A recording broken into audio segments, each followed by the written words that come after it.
취약계층이 보내는 위기 신호를 알아채지 못한 수원 세모녀 사건이나 신촌 모녀 사건, 최근엔 성남 모녀 사건까지 다시는 이런 일이 없어야 할 텐데요.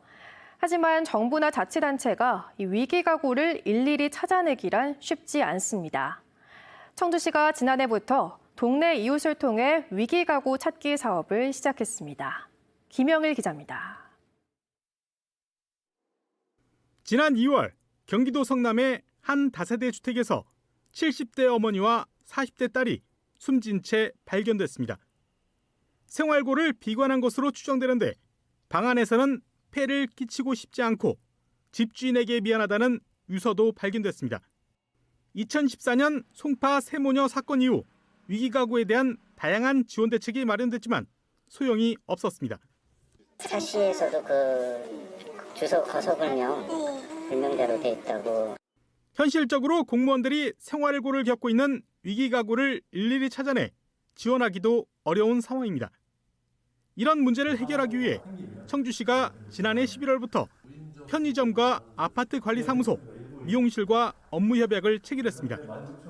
자치단체의 손길이 닿지 않는 어려운 이웃들을 복지제도와 연결해줄 1,800여 명을 명예사회복지 공무원으로 위촉한 겁니다.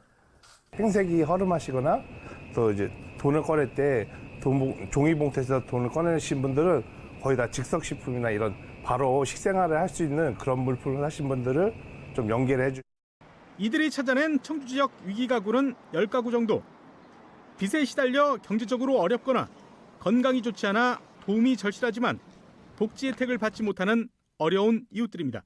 그 세대에 가서 봤을 때 좀 안타까운 부분이 있습니다. 끼니도 해결하기가 좀 어렵고 그런 기초수급 어떤 그런 지원이 없으면 사실 어려운 상황이고.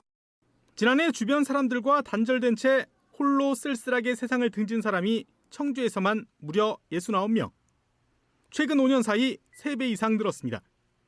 청주시는 더 이상의 안타까운 죽음을 막기 위해 푸드마켓 자원봉사자와 가스 검침원 등을 명예사회복지 공무원으로 추가 위촉하고 찾아낸 위기가구에 대한 긴급 지원과 돌봄 서비스도 강화할 계획입니다.